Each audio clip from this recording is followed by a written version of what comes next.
Welcome to another week of Untapped Potential. I'm Potential Guru, your guide to this year's NBA draft class.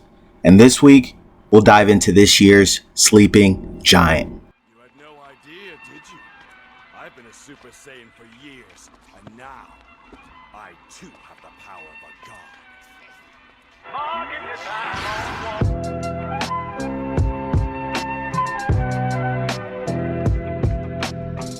Gregory Jackson, the number one ranked recruit, surprised the world midsummer when he reclassified to enter college a year sooner to be eligible for the 2023 NBA draft.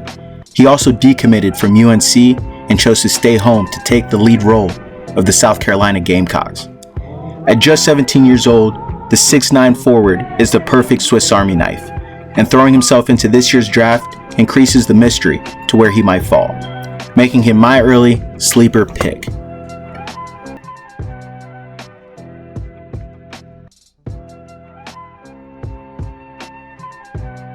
For as long as I can remember, NBA teams have been searching for a Swiss Army knife. They've tried, and they've been slowly revolutionizing basketball, starting with the concept of a two-way player, a guy who's neither a liability on offense and defense. And on all these concepts, or player builds, there's levels, from Alex Caruso and Lou Dort to Kawhi Leonard, or Prime AD. Your contracts depend on how well you can perform in the role you're given. Then comes 3 and D, which originally were wings, such as Bruce Bowen, Shane Battier, and now at the highest, we have Klay Thompson. Combo guards, who weren't your traditional pass first run the offense guys, who were more of the offense themselves. Guys like Monte Ellis, Agent Zero, and that list goes on and on. Today's best being Stephen Curry and Damian Lillard. It's safe to say throughout time, we've been on an upward trajectory with how the game's being played, and how players are being masters of their finite craft. But what about the guys? The ones that are jack of all trades and a master of none? I like to believe that list is much short. LeBron James, Michael Jordan, and some may slip in prime Draymond Green. Now those players are what I like to call your Swiss Army knife. Not a guy who can be only a 3 and D player or a combo guard, but someone who you mention when you talk about being a jack of all trades.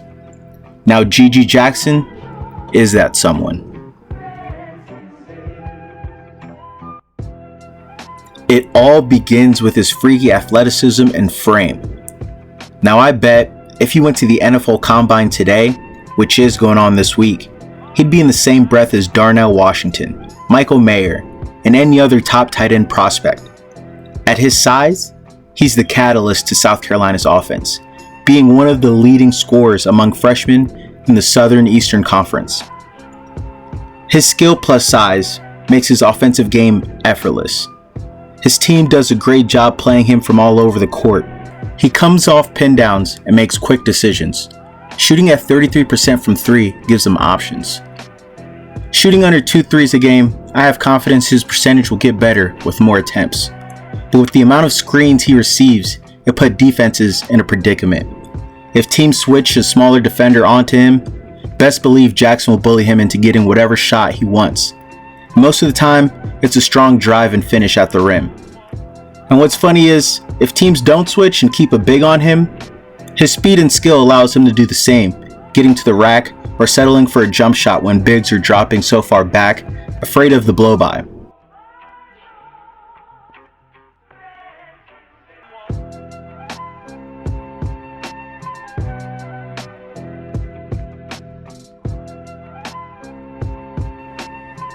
He's naturally a wing, or that's where he's mostly been used this year, but my guess is he's the perfect 4-man GMs dream about. You see how he operates on the wing, knocking down catch and shoots, dribble pull-ups, and when he's in the mid-post, he's dangerous. He likes using his turnaround fades. My favorite is when he's facing up. It's most frustrating when your team has a dominant player who can't play out of a double team, or when they have blinders on while driving to the basket. Luckily, Gigi has playmaking to his game. He's a willing passer that understands when the defense collapses, he gets the ball out of his hands for either a hockey assist or an assist for himself.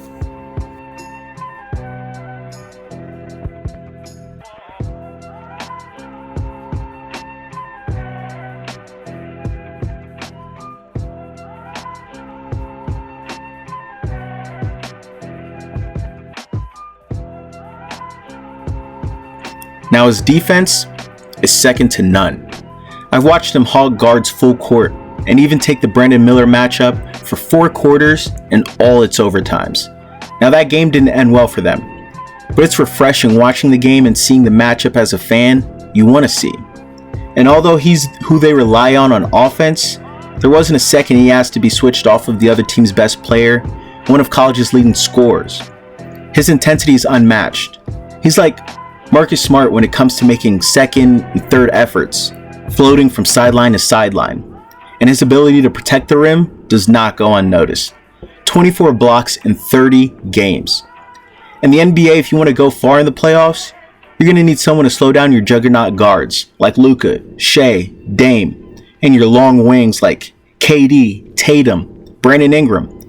Or even give him the ability to be the small ball 5, which makes your offense lethal, and giving him the responsibility of a Pascal Siakam, Evan Mobley, or Sengun.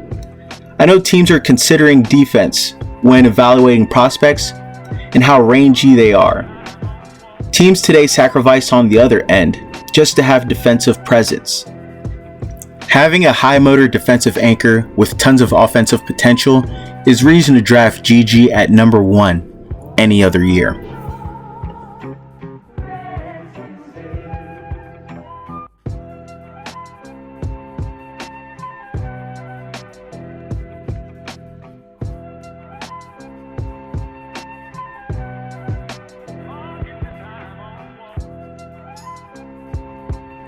Now, I know he would be a perfect fit to any team, but what team in the lottery would be a perfect fit for him? In a perfect world, I'd have the OKC Thunder selecting him 6 with how the draft board is currently shaken up. I believe having a jack of all trades beside Chet Holmgren will benefit them both by being a front court that the NBA has yet to see. And with guards like Shea, Giddey, and Jalen Williams, Sam Presti will have accomplished his dream of having 5 premier decision makers on the court at once. Next segment that we introduced last week is projecting what type of potential Gigi has in the league. And with how he impacts the game and stuffs the stat sheet, I have him as a potential All-NBA player, which to me is a no-brainer. Lastly, player comps at their floor and at their peak. I'll begin at his floor, and I have Trevor Ariza, who was a journeyman when it comes to the amount of teams he played for. Was never a main option, but always had a tool a team could use. And at Gigi's ceiling, I have Andre Iguodala, who was before his time, a true jack of all trades.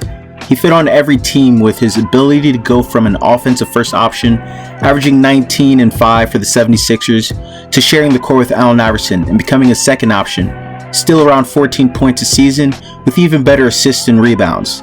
He even transitioned to an off-ball guru and winning a finals MVP guarding LeBron James.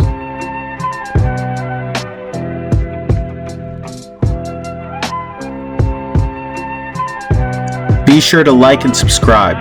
Draft guides will be coming out every Friday. Comment below what players you'd like to see next. And see you all next week on Untapped Potential.